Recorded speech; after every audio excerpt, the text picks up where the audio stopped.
राज्यातील लाखो भाविकांचे श्रद्धास्थान असलेल्या पाडळी तालुका सातारा येथील मानाच्या सासनकाठीचे आज वाडी रत्नागिरीकडे प्रस्थान झाले। पाडळी येथील सासनकाठीला वाडी रत्नागिरी जिल्हा कोल्हापूर येथील छबिना सोहळ्यात मानाचे पहिल्या नंबरचे अग्रस्थान आहे। 400हून अधिक वर्षांची परंपरा या सोहळ्याला लाभली आहे।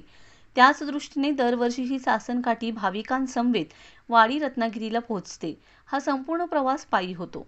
त्यात भाविक मोठ्या श्रद्धेने उत्साहाने सहभागी होतात। यावेळी शनिवारी प्रस्थानाचा कार्यक्रम पहाटे 6 ते सकाळी 10:30 या वेळेत प्रस्थानाचा कार्यक्रम संपन्न झालाय। त्यानंतर हरपळवाडी, पाली, शिवडे, उंब्रज, इंदोली, कराड, कासेगाव, ऐतवडे, केखले, जाखले असे काठीचे मार्गक्रमण होणार असल्याची माहिती ज्योतिर्लिंग देवस्थान ट्रस्ट पाडळी यांनी दिली।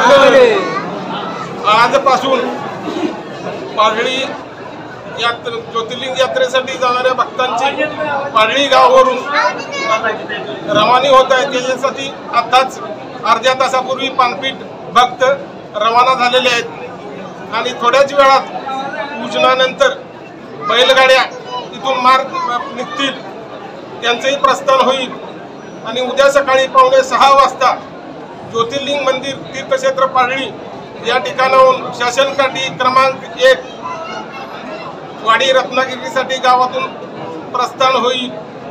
त्यानंतर हा सोहळा 22 तारखेपर्यंत 22 तारीख संध्याकाळी वाडी रत्नागिरी इथे पोहोचतील।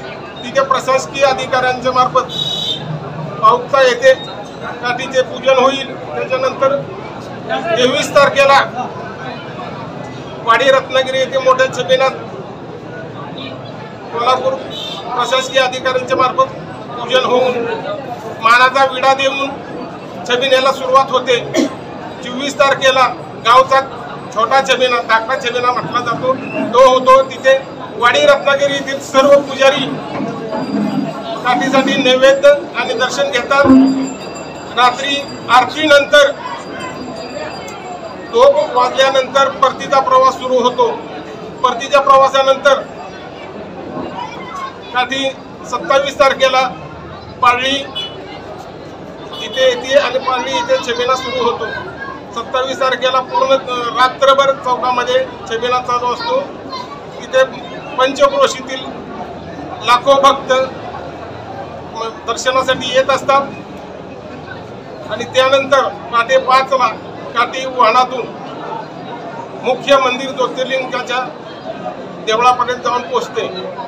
अशा प्रकारे यात्रेचं स्वरूप आहे। त्यानंतर 5 दिवसांनी 1 मे रोजी पाकाळणी होईल। पाकाळणीला ही यात्रेचं स्वरूप असतं। यात्रेच्या स्वरूपानंतर संध्याकाळी 10 वाजता आरतीनंतर यात्रेची सांगता होते। सालाबाद प्रमाणे आज पानपीठवाला आणि बैलगाड्यांचं प्रस्थान झालेलं आहे। उद्या सकाळी ठीक 6 वाजता मानाची सासनकाठीचं प्रस्थान होणार आहे आणि त्या मानाच्या सासनकाठीसाठी पंढरपूर या तीर्थ ठिकाणी एकादशी दिवशी सालाबाद प्रमाणे दरवर्षी एक मानाचा हार म्हणून तुळशीचा हार, 20 फुटाचा हार तुळशीचा पंढरपूरवरून पाडळी येथे सालाबाद प्रमाणे आजही आलेला आहे।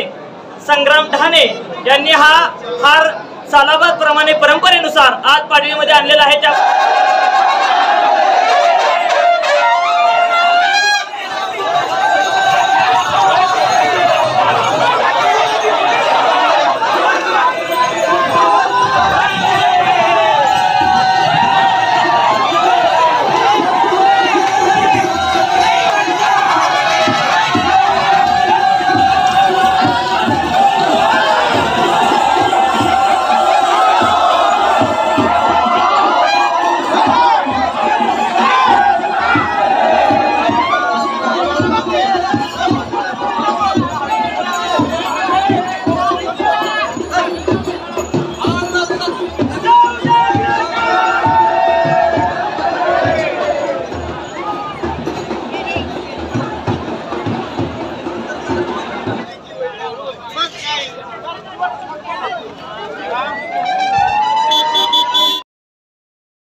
आज सालाबाद प्रमाणे तीर्थक्षेत्र पाडळी या गावामधून मोठ्या उत्साहामध्ये पानपीठ उपवास असणाऱ्या सर्व भाविक भक्तांचं वाडी रत्नागिरीकडे प्रस्थान होत आहे। हा पानपीठ उपवास म्हणजे 3 दिवसाचं एक कठोर असं व्रत असतं। भाजलेल्या ज्वारीचं पीठ आणि पाणी एवढंच फक्त या उपवासामध्ये आहार घेतला जातो आणि पायी अनवाणी चालत ज्योतिबाच्या दर्शनासाठी हे पानपीठ धारक भक्त जात असतात। हे संपूर्ण प्रवासामध्ये कोणत्याही वाहनाचा आधार न घेता आणि पायामध्ये चप्पल न घालता परंपरेनुसार दख्खनचा राजा ज्योतिबाच्या दर्शनासाठी नेहमीच जात असतात। या पानपीठ धारकांचा उत्साह हा जसं जसं दख्खनचा ज्योतिबा राजाचं मंदिर जवळ येईल तसं तसं नेहमीच उत्साह वाढत राहतो आणि इतर सर्व भाविक भक्त असतात ते नेहमीच प्रोत्साहन देत असतात। आणि या उपवासाची सांगताय की दख्खनचा राजा म्हणजेच आपल्या ज्योतिबाच्या वाडी रत्नागिरी येथे पोहोचल्यानंतर पिठलं आणि भाकरीचा निवेद श्री केदारनाथाला जातो आणि तिथे गेल्यानंतर खऱ्या अर्थाने या पानपीठ व्रताची सांगता होते। ज्योतिबाच्या नावाने आपल्या हक्काचे news channel Lokrajya news 1 like, share आणि सबस्क्राईब करा।